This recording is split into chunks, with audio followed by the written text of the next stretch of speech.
And I want you to listen to me, guys. I think chivalry is Christian. Because when Paul gives a metaphor in Ephesians 5 regarding husbands and wives, he says, not literally, but metaphorically, husband, you Christ. Metaphorically, she the church. And Christ, he took care of the church. He loved the church. He gave himself for the church.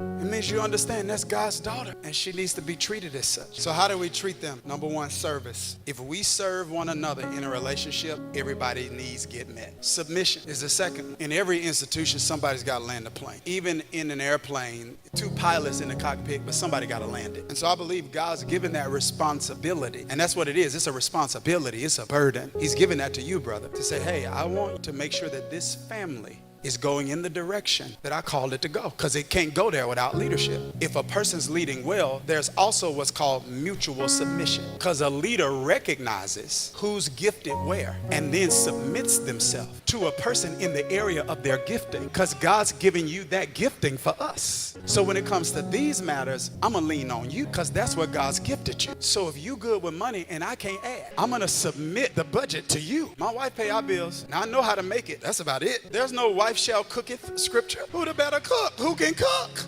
Whereas a good leader, there's a recognition of people who have gifts in areas that you don't. And in that area, you give them freedom to utilize those gifts.